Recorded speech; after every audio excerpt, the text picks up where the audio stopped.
बिस्मिल्लाहिर्रहमानिर्रहीम अस्सलाम वालेकुम एवरीवन। प्रोसीड फर्दर करने से पहले मैं ये अज्यूम कर रहा हूँ कि आपको मेरी आवाज़ बिल्कुल ठीक आ रही है।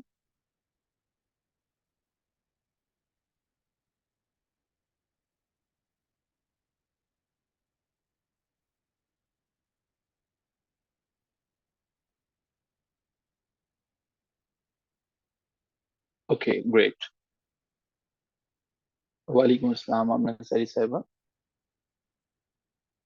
सिर्फ कुछ सेकंड्स इंतजार कर लेंगे क्योंकि अभी सिर्फ एट से कुछ सेकंड्स ऊपर हुए हैं। जस्ट 1 मिनट में भी, ताकि किसी की कोई चीज़ मिस ना हो सके। ओके जी। कहानी में आगे बढ़ते हैं। कुछ कहानियां हमेशा याद रह जाती हैं, और महमूद गजनवी की कहानी भी कुछ ऐसी है जिसे कल हमने शुरू किया। और महमूद गजनवी की स्टोरी डेफिनेटली एक इम्पोर्टेंट स्टोरी, हर तरह से और हर पहलू से। महमूद गजनवी की कहानी के चैप्टर में हमने कल देखा था कि महमूद गजनवी अबडक्टर था। आप बता सकते हैं अबडक्टर किस चीज का अबडक्टर था? क्या अबडक्ट किया करता था?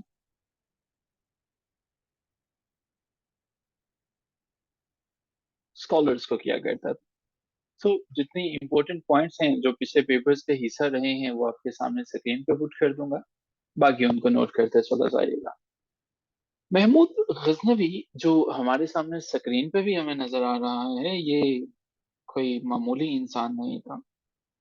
महमूद गजनवी ने बेसिकली न सिर्फ इंडिया में बल्कि एक बड़ी मजबूत किस्म की कॉन्फिडरेशन को शिकस्त दी थी, जिन्हें राजपूत कॉन्फिडरेशन कहते हैं।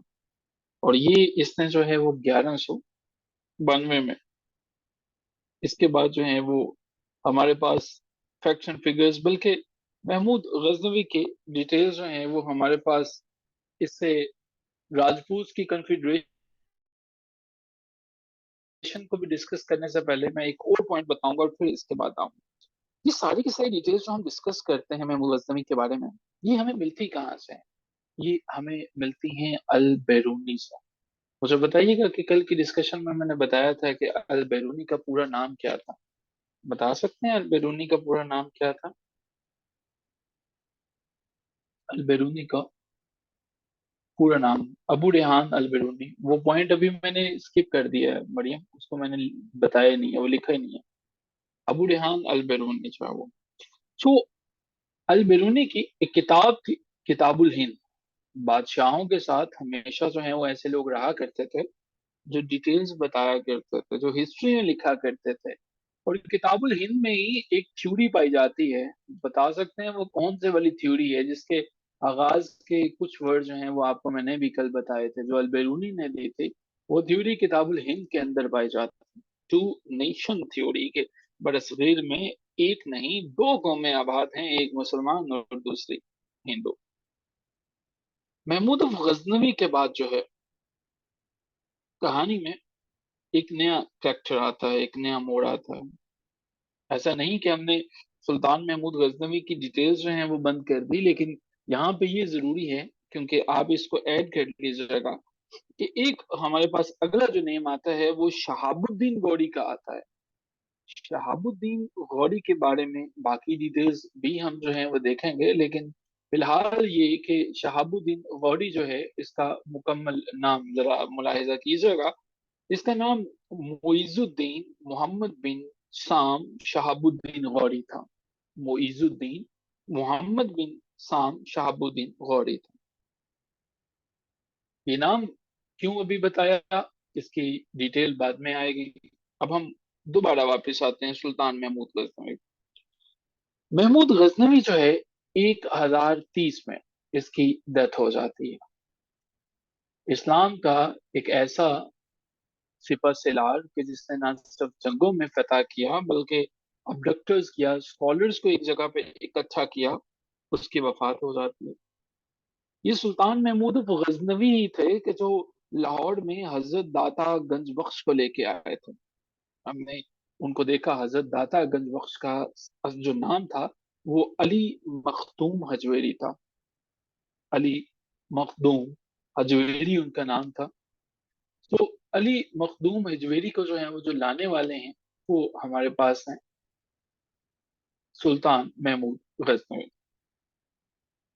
अब सुल्तान महमूद गजनवी जो है इनका इनके बाद जो है जो अगला पर्सन आता है वो है हमारे पास ही शहाबुद्दीन गौरी। शहाबुद्दीन गौरी जो है सुल्तान महमूद गजनवी के बाद आते हैं। गो के सुल्तान महमूद गजनवी ने इस्लामिक रवायात को बरसगीर पाको हिंद में कायम किया था। लेकिन for the very first time जिसने इस्लामिक स्टेट को यहाँ पे कायम किया, बाकायदा तौर पे इस्लामिक स्टेट को, जिसके साथ अपने डेलीगेशन से और बाकी सारे के सारे एस्पेक्ट्स को पूरा किया, वो शहाबुद्दीन गौरी था। शहाबुद्दीन गौरी जो है सुल्तान शहाबुद्दीन गौरी जो है इसने पृथ्वीराज को शिकस्त दी थी। अब पृथ्वीराज कौन था, कैसे शिकस्त दी, ये डिटेल्स हमारे लिए इम्पोर्टेंट नहीं, लेकिन ये जानना इम्पोर्टेंट है कि शहाबुद्दीन गौरी ने 1192 में तारेन के मुकाम पे इसको शिकस्त दी थी। अब तारेन जो है वो उस जगह का नाम है जहां पे उसे शिकस्त दी गई थी। शहाबुद्दीन गौरी के बारे में अक्सर पूछा जाता है कि इस्लामिक स्टेट तो इसने कायम की, लेकिन आगाज कहाँ से किया। नॉर्थ इंडिया से उसने इस्लामिक स्टेट को बनाने का आगाज किया। तो हमारे पास जो है गजनवी के बाद अगर हम बात करें, जो पहली डेंसिटी थी, जो पहली सल्तनत थी जो वजूद में आती है, वो गौरी डेंसिटी है। सो गौरी डेंसिटी जो है वो हमारे पास वजूद में आती है गजनवी डेंसिटी के बाद। ये एक हकीकत है कि अरब जो हैं वो 712 में सिंध के मुकाम पे आए थे। कल हमने डिस्कस किया था, देखा है। और ये भी एक हकीकत है कि अल बैरूनी को इंडिया में लाने वाले महमूद अफ गजनवी हैं। लेकिन हमें ये बात नहीं भूलनी कि बाद में इसी सिंध पर अरबों के साथ साथ जो है एक और कबीला भी हुकूमत किया करता था जिसको हम सोमरू के नाम से जानते हैं। जब हम मोहम्मद बिन कासिम की कल बात कर रहे थे तो मैंने बताया था कि उसने पहला हमला किया था। वो तारीख या ईयर मुझे बता सकते हैं कि फर्स्ट टाइम कब मोहम्मद बिन कासिम ने इन्वेड किया था? वो for the very first time जो है वो कब किया था? 712 में। Very good name, you deserve appreciation. 712 में मोहम्मद बिन कासिम ने सिंध के मुकाम पे हमला किया था। लेकिन उसके साथ साथ जो है वो उसने अपने फेजेस को, अपने इनेक्सेशन को बढ़ाता चला गया। और मोहम्मद बिन कासिम जो है वो साउथ वेस्टर्न पंजाब को भी उसने अपने कब्जा तहवील में लिया। साउथ वेस्टर्न पंजाब, ये अक्सर पेपर में क्वेश्चन आ जाता है कि पंजाब का कौन सा वाला हिस्सा। साउथ वेस्टर्न पंजाब 714 तक। सो हमारे पास ये कुछ डिटेल्स हैं, ये कुछ वो डिटेल्स हैं जिन्हें हम नहीं भूलेंगे। हमें यहाँ पे ये भी समझना है, ये भी याद रखना है कि सुल्तान महमूद ऑफ गजनवी जो हैं वो जब तख्त पे बैठते हैं, ट्रॉन पे बैठते हैं, तो उस वक्त जो है वो 998 यानी कि 998 एडी में वो बैठते हैं। और मैंने बताया कि इनकी डेथ होती है, डेथ कब होती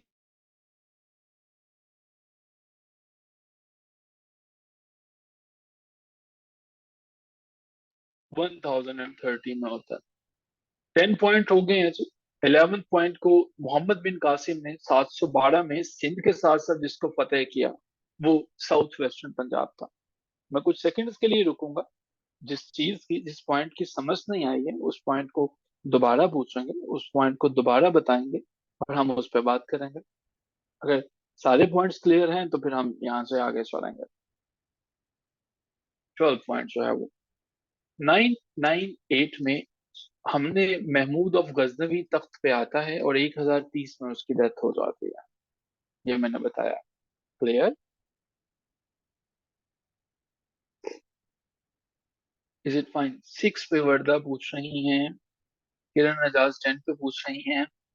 अच्छा, किरण 10 वाले तो मैंने बताया कि जिस खानदान ने जो है सिंध पे हुकूमत की थी अरब्स के साथ साथ, उस खानदान का नाम सोमरू है। छठे नंबर का पृथ्वीराज के दरमियान जो है, और 1192 में तारेन के मुकाम पर मुकाबला होता है सुल्तान महमूद गौरी का और पृथ्वीराज का।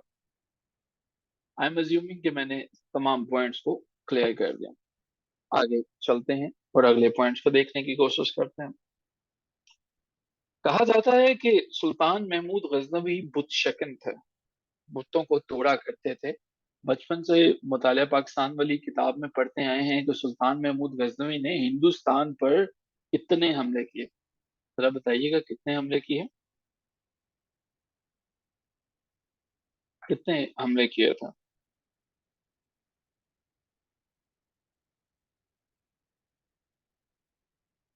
17। ग्रेट। 17 अटैक किए उन्होंने। और यही वजह है कि जिसको सोमनाथ का मंदिर तोड़ने का ये कहते हैं कि क्रेडिट जाता है। मुस्लिम लैंग्वेज में देखेंगे तो क्रेडिट है, हिंदू लैंग्वेज में देखेंगे तो वो ब्लास्फीमियस हो जाएगा। सो जी, सोमनाथ का मंदिर भी इन्होंने ही तोड़ा, सुल्तान महमूद गजनवी ने। और ये मंदिर 1026 एडी में जो है वो तोड़ा गया। 1026 में सुल्तान महमूद गजनवी ने जो पहली एक्सपीडिशन थी, जो पहली दफा इसने हिंदुस्तान पे हमला किया, वो 1000 एडी के अंदर किया था। 1000 एडी के अंदर किया था। और महमूद गजनवी में जब भी इन्हें कहीं जाना पड़ता था, और जाना मुख्तलिफ जंगों पे जाना पड़ता था, तो अपनी अदम मौजूदगी में एक रूलर को अपॉइंट करके जाते थे। एक पर्सन को अपॉइंट करके जाते थे जिसका नाम मलिक अयाज था। तारीख में मलिक अयाज का नाम जो है वो बहुत दफा आएगा, याद रखिएगा इसको। मलिक अयाज जो है वो उनका नेम था। सो जी, ये जो गजनवी खानदान है, लाहौर के ऊपर जो है, इन्होंने 39 साल तक जो है वो 39 ईयर्स तक इन्होंने हुकूमत की। 39 तक हुकूमत करने के बाद 12th सेंचुरी में इनकी हुकूमत को ओवरथ्रो कर दिया गया। मैंने बताया गौरीज जो है वो आगे, गौरी खानदान ने इनकी हुकूमत को उल्ट दिया। अगर मैं डिटेल्स में थोड़ा स्पेसिफिक हो जाऊं, असल में 1173 के अंदर जो है महमूद गौरी जो है for the very first time, वो मोहम्मद गौरी, सॉरी महमूद गौरी नहीं, मोहम्मद गौरी जो है वो किंग ऑफ गजनी बन जाते हैं। मोहम्मद गौरी जो है वो किंग ऑफ गजनी बन जाते हैं। और इसके बाद जो है एक नया सिलसिला शुरू हो जाता है। इसके बाद हमारे पास गौरी डेंसिटी के बारे में जो बातें आएंगी वो तो आएंगी आएंगी, लेकिन एक इंतहाई इंपॉर्टेंट डेंसिटी जो है वो हमारे पास आ जाती है, वो स्लेव डेंसिटी है। लेकिन गौरी डेंसिटी और स्लेव डेंसिटी पे बारे में मैं बातें करने से पहले कुछ चीजें जो मैं लिखूंगा नहीं लेकिन मैं बताऊंगा और आप इनको लिखते चले जाइएगा, वो जरा नोट कर लीजिएगा। सुल्तान महमूद गजनवी ने 17 अटैक्स जो किए थे, वो हमारे पास जो है 1000 से लेके 1026 तक थे। और ये अटैक्स जो हैं, इन्हीं अटैक्स की वजह से इन्हें आइडल ब्रेकर का नाम दिया जाता है, बुत शकन का नाम दिया जाता है। जो आखिरी हमला था, जो आखिरी अटैक था, वो हमारे पास होता है जी 6 जनवरी को। साल है 1026। सुल्तान महमूद गजनवी ने ये वाला अटैक जो है वो सोमनाथ पे किया था, मैंने बताया था। सुल्तान महमूद गजनवी ने, इसका जहनी ट्रेंड देखिएगा, हजरत दातागंज बख्श, सुल्तान सखी सरवर, शेख हुसैन जाहिद वगैरह वगैरह दीनी लोगों को, और जितने भी जो लोग हैं उनको ये एक प्लेटफॉर्म पे लेके आता रहा। ये हमारे पास जो डेंसिटी है ये बड़ी इंपॉर्टेंट है। सो अब इस डेंसिटी के बाद जो है अगला जो हम स्टेप लेंगे, वो हमारे पास स्लेव डेंसिटी के बारे में होगा। लेकिन आगे बढ़ने से पहले मैं ये जानना चाहूंगा कि ये जो पॉइंट्स आपके सामने मैंने जितने बताए हैं, ये क्लियर है? 1027 अगर पेपर में आएगा तो उसे क्लिक कर लीजिएगा। यहाँ पे हिस्टोरियंस डिवाइडेड हैं। ये 1000 से पहले की जो हिस्ट्रीज है ना, ये हमारे पास जो हैं आती हैं हसन, जो मुख्तलिफ राइटर्स मुख्तलिफ तरह से लिखते हैं। इवन मैं आयशा जलाल की किताब पढ़ रहा था, उसमें तो उन्होंने बड़े पॉइंट्स को रेज किया कि कुछ लोगों ने तो ये भी कहा कि मोहम्मद अली जिन्ना तो पाकिस्तान बनाना ही नहीं चाहते थे। मैं एक उससे बता रहा हूँ कि हिस्टोरियन कैसे डिफर करते हैं। अब ये बात हमारे लिए सबके लिए नहीं है। उन्होंने कहा वो तो सिर्फ कांग्रेस को जो है एक टफ टाइम देना चाहते थे कि ताकि वो अच्छी निगोशिएशंस कर सकें। और उसके ऊपर काफी हिस्ट्रीज हैं, आयशा जलाल की किताबें आपने भी पढ़ी होंगी काफी लोगों ने। तो ये डेट्स जो है ना, ये हमें अप्रोक्सीमेट याद रखनी होती हैं। 1027 26, अगर पेपर में 1027 और 26 होगा तो आप 1026 को क्लिक करेंगे। अगर जो है वो 1026 नहीं है तो 1027 को भी क्लिक करेंगे। ठीक है, इसका स्क्रीनशॉट ले लीजिएगा, मैं ये क्लियर करने लगा हूँ।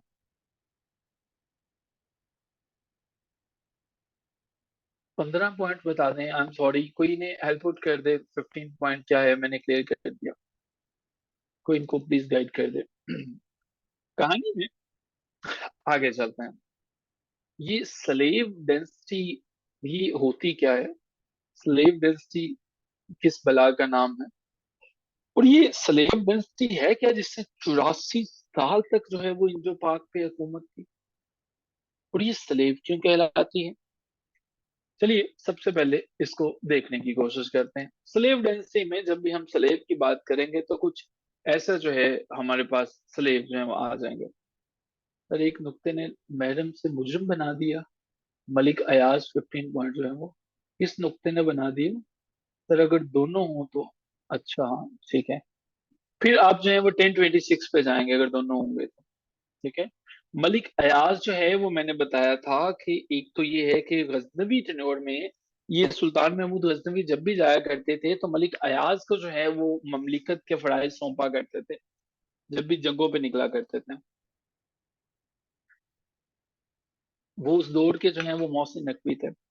अच्छा, पाकिस्तान में हमारे जो है वो एक ही दफा डिप्टी प्राइम मिनिस्टर रहे हैं और एक ही दफा डिप्टी प्रेसिडेंट रहे हैं या वाइस प्रेसिडेंट रहे हैं। ये मुझे मलिक अयाज से याद आया है। वो कौन कौन है भला, वो कौन कौन है। नूरुल अमीन क्या था, डिप्टी पीएम जो है वो परवेज है और नूरुल अमीन जो है वो वाइस प्रेसिडेंट था। ग्रेट जहीन लोग हैं आप लोग। अच्छा जी, स्लेव डायनेस्टी की बात करते हैं। ये हमारे सामने जो पिक्चर है ये कुतुबुद्दीन ऐबक की पिक्चर है। कुतुबुद्दीन ऐबक जो है ये है, या ये कोई रेफरेंस के तौर पर कोई और भी पिक्चर होगी तो बस समझ लीजिएगा कुछ ऐसा ही होगा, कुतुबुद्दीन ऐबक। ठीक है, अब हम जो है रेफरेंस पिक्चर को समझने के लिए इस्तेमाल करते हैं और डिटेल्स देखते हैं। सलेम रेंसी ने बड़ा सगीर पर कोई 84 ईयर्स 84 साल तक जो है वह हुकूमत की। पहली दफा पहली इंडिपेंडेंट किंगडम जो है, इंडिपेंडेंट टर्किश किंगडम जो है, टर्किश किंगडम जो इंडिया के अंदर कायम की जाती है वो स्लेव डेंसिटी से ही वजूद में आती है। अब स्लेव डेंसिटी से वजूद में तो आती है और उनकी बुनियाद रखने वाले हैं हमारे पास कुतुबुद्दीन ऐबक। ये कुतुबुद्दीन ऐबक कौन है, क्या है, इसके बारे में हम जो है वो भी डिटेल्स देखते हैं। कुतुबुद्दीन ऐबक जो है वो फर्स्ट मुस्लिम गवर्नर थे दिल्ली के। तो फर्स्ट मुस्लिम गवर्नर थे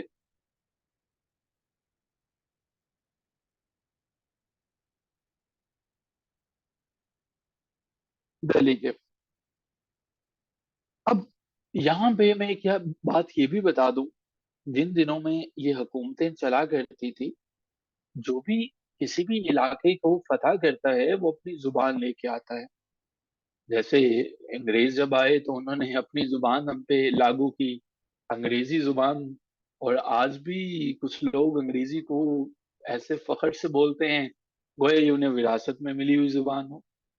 हालांकि एक जुबान है जिसका इस्तेमाल तभी किया जाए जब जरूरत के तहत हो, जहाँ पे नागजीर हो वहां पे बोलनी चाहिए। लेकिन पता नहीं क्यों ये कॉलोनियल माइंडसेट का एक अलमिया है कि हम जुबानों को सरों पे चढ़ा लेते हैं और इवन कुछ लोग तो इसे जहानत का मयार बना देते हैं।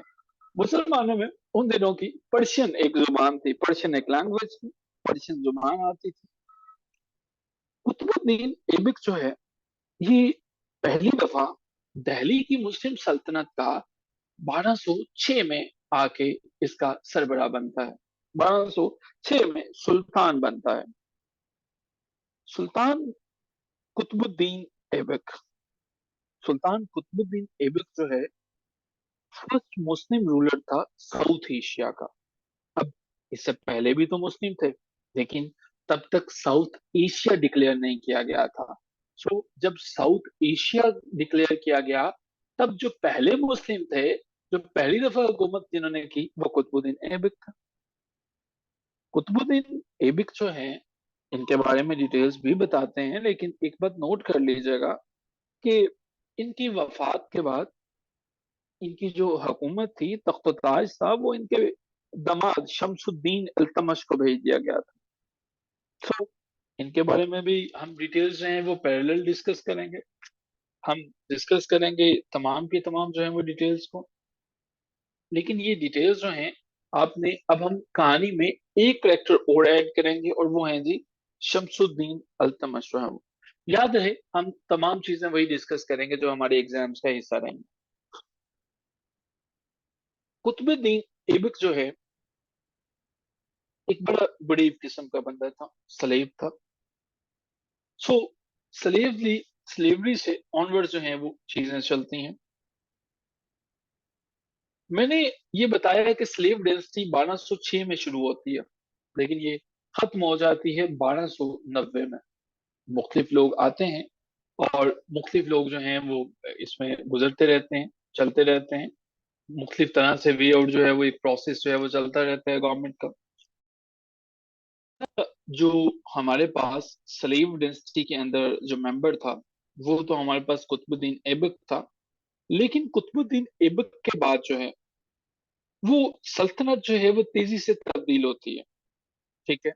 कुतुबुद्दीन ऐबक के बाद 1206 के बाद फौरन से 1211 के अंदर अगला हुक्मरान आ जाता है, और वो हमारे पास जो है वो इल्तमश है। नाम नोट कर लीजिएगा, इल्तमश है।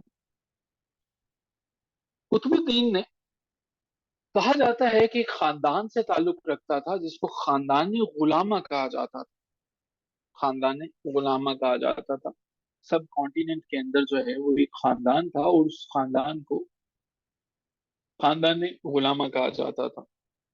ये सारे के सारे गुलामों का जो कबीला रहा, इसने 84 साल तक जो है वो हुकूमत की। अब इस सारी की सारी हुकूमत के अंदर जो हमारे पास इंपॉर्टेंट चीजें हैं वो याद रखेंगे इस डेंसिटी में जो क्वेश्चन आए। एक बात तो ये याद रखिएगा कि मैंने बताया कि कुतुबुद्दीन ऐबक के बाद जो है आलम शाह जो है, बल्कि कुतुबुद्दीन ऐबक के बाद जो है सन इन लॉ इसका आता है शमसुद्दीन अल्तमश।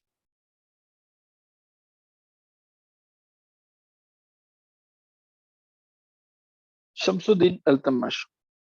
और सबसे ज्यादा जो लंबा टेन्योर था बरसगीर पाको हिंद पर, वो अगर किसी स्लेव डायनेस्टी के अंदर किया था, तो वो शमसुद्दीन इल्तुतमिश ने किया था। इसके बारे में जो है वो याद रखिएगा कि लॉन्गेस्ट जो है वो इसने हुकूमत की थी, लॉन्गेस्ट रेन थी जो इसकी जो है वो।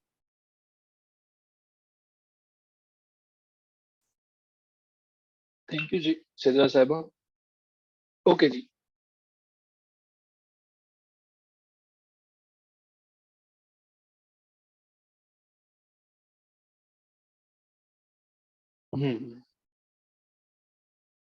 स्लेव डेंसिटी के बारे में वही बातें जो हमारे एग्जाम्स का हिस्सा रहेंगी, उन्हीं को डिस्कस करेंगे। ये सल्तनत स्लेव डायनेस्टी 1290 में जब खत्म होती है, ये सारी की सारी डिटेल्स हमें कैसे पता चलती हैं? ये हमें पता चलती हैं अमीर खुसरू से। अब ये अमीर खुसरू कौन था? अमीर खुसरू जो है, इसका टाइटल था, एक निक नेम था। कहा जाता था कि ये पैरट है। ऐसा नहीं है कि ये कोई पैरट बन के रहता था, इसका ये निक नेम था, पैरट ऑफ इंडिया के नाम से ये जाना जाता था।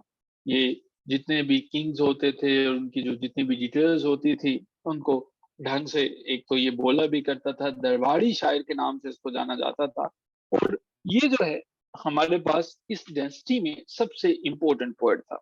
ना सिर्फ इम्पोर्टेंट पोएट था, बल्कि अलाउद्दीन खिलजी और गयासुद्दीन बलबल, इनके टेन्योर को भी इसने देखा था। यहाँ पे मैं एक डिटेल और बताना चाहूंगा, और उसके लिए मैं ये चाहूंगा कि आप इसका स्क्रीनशॉट ले लें। मैं स्क्रीन जो है वो सब लेके जाना चाहूंगा। आई एम श्योर कि आपने स्क्रीनशॉट ले लिया। हमारे पास अक्सर जो है वो डिटेल्स जुड़ी हुई होती हैं, वो होती हैं एक मीनार से एसोसिएटेड होती हैं। अगर हमारे पास जो है वो, ये तो अलाई दरवाजा है, मैं फील कर रहा था कि शायद हमारे पास जो है वो ये कुछ चेहरे हैं, इन्हें याद रखिएगा, हम इनकी बात करेंगे। पहले नंबर पे इन्हें देख लीजिएगा। अलाउद्दीन खिलजी जो हैं वो कुछ ऐसे दिखाई देते थे। सुल्तान अलाउद्दीन खिलजी, इनका नाम आएगा।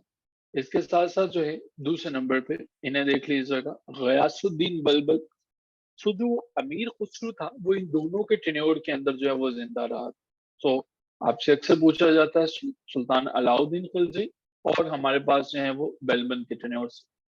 तीसरा ये नाम हमारे पास गयासुद्दीन तुगलक का है, जो दिल्ली के सल्तनत के इंचार्ज रहे थे। फिर जलालुद्दीन खिलजी आ जाते हैं। फिर ये मलिक कफूर है, इसकी भी डिटेल्स हम डिस्कस करेंगे। तो ये हमारे पास मुख्तलिफ जो हैं वो इस सल्तनत के चेहरे थे, जो शायद आपको याद रहे। सो इनमें हमारे पास ये जो नाम हमारे पास है, जब हम बात कर रहे थे,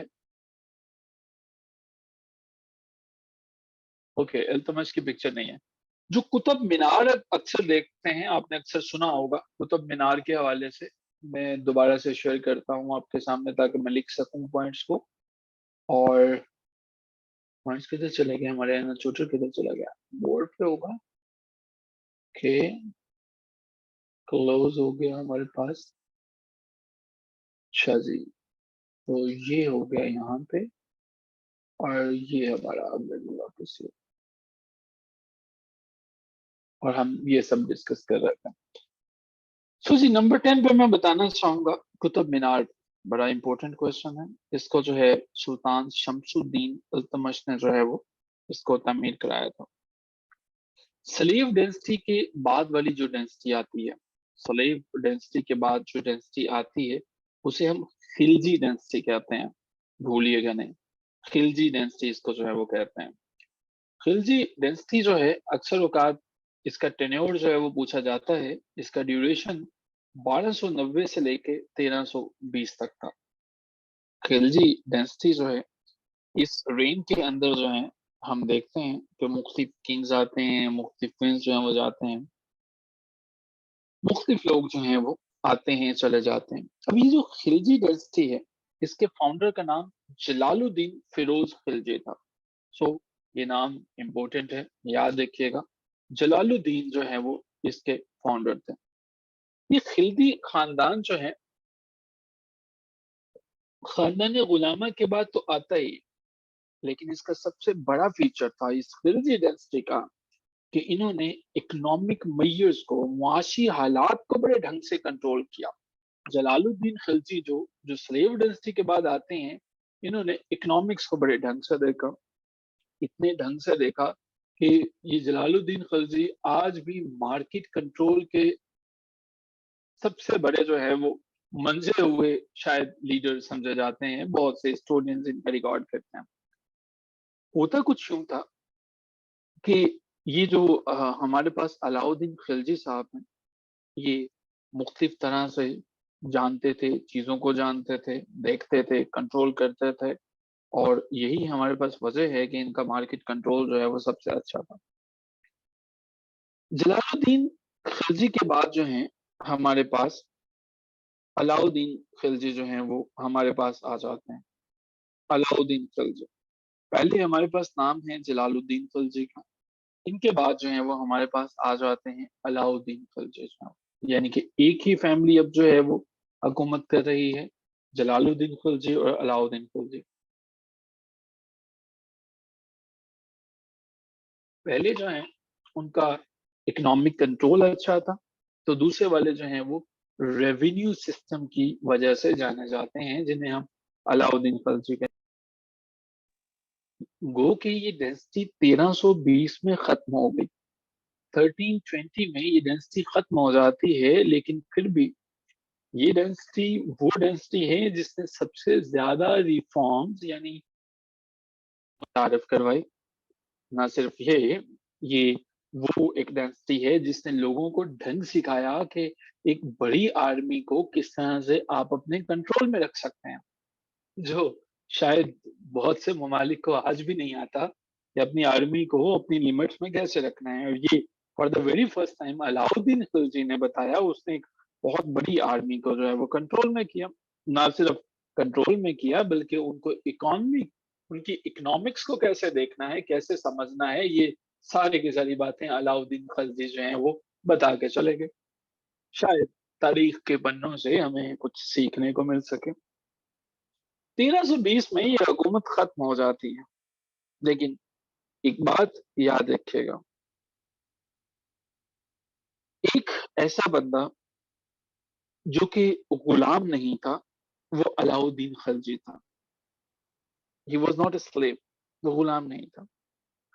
अगर आपसे ये पूछा जाता है कि एक ऐसी डेंसिटी का नाम बताइए जिसमें किसी स्लेव ने स्पेसिफिकली मेंशन किया हो कि किसी स्लेव ने जो है वो हुकूमत नहीं की थी, तो वो हमारे पास 1296 से लेके स्पेसिफिकली 1316 का टेन्योर आ जाता है।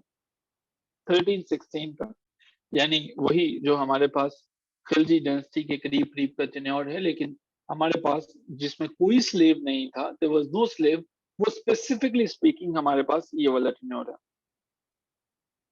अब जो कुतुब मीनार की मैं ऊपर बात कर रहा था, कुतुब मीनार जो है वो, अब कुतुब मीनार के पास ही अब ये पूछा जाता है अलाउद्दीन खिलजी का टॉम कहाँ पे है, मकबरा कहाँ पे है, तो ये जो है वो कुतुब मीनार के पास है। कुतुब मीनार इंडिया में है।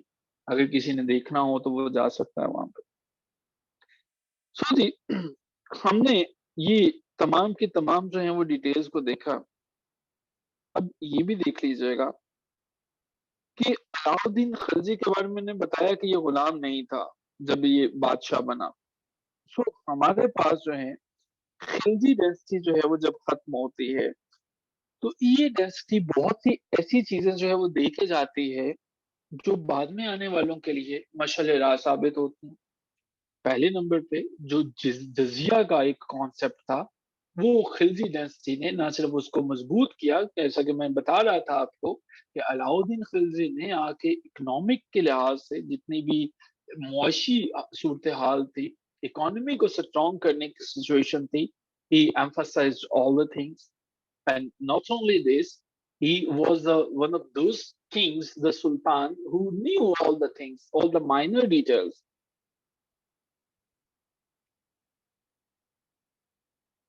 एक ऐसी इमारत जो सुल्तान कभी कंप्लीट नहीं करवा सके, वो हमारे पास एक इमारत थी, उसे हम अलाई मीनार कहते हैं, जो आपके सामने यहाँ पे है। ये अलाई मीनार मुकम्मल नहीं हो सकी। अगर ये मुकम्मल होती तो शायद इसके ऊपर चार जो है वो मीनार पड़े होते, जिस तरह से बाकी चीजें जो है वो बाद में बनी। और अगर ये बिल्डिंग पाकिस्तान में होती तो शायद सबसे ऊपर लिखा होता, भुट्टो आज भी जिंदा है, भुट्टो कल भी जिंदा था। पंजाब में होती तो हमारे पीर मुर्शिद हजरत मियां नवाज शरीफ साहब की कहीं इस पे तस्वीर झलकती तो हम फिर इसको कंप्लीट मानते। लेकिन अलाउद्दीन खिलजी के जमाने की ये जो है वो, हाँ, ये अलाई दरवाजा है, वो कंप्लीट नहीं करवा सके, चले गए दुनिया से। और ये लेकिन ये इम्पोर्टेंट है, अक्सर हम देखते हैं जब मीनार इसको कहते हैं, कुछ अलाई दरवाजा कहते हैं, लेकिन अलाई मीनार इसका जो है वो मुकम्मल नेम है। तो इसको ये दिल्ली के अंदर जो है वो वाक़ है। सो जी, हम जो है वापिस आते हैं और हम ये डिस्कस कर रहे थे। खिलजी डायनेस्टी जो है, इसने तकरीबन 30 साल तक जो है वो हुकूमत की। 30 इयर्स तक जो है वो इनका टेन्योर रहा।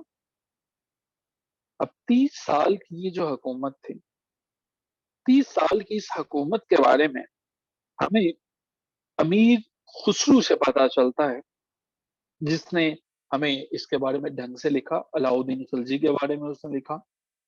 सो उसकी एक किताब है जिसका नाम खजानुल फुत है।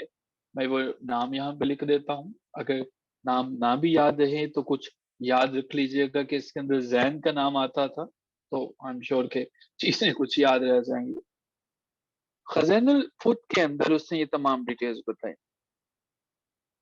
एक डिटेल और मैं यहाँ पे बताना चाहूंगा, ये बादशाहों के बारे में जो डिटेल्स लिखी जाती हैं उन्हें शाहनामा के नाम से भी जाना जाता था, और उन दिनों में शाहनामा लिख रहे थे फिरदौसी जो है वो।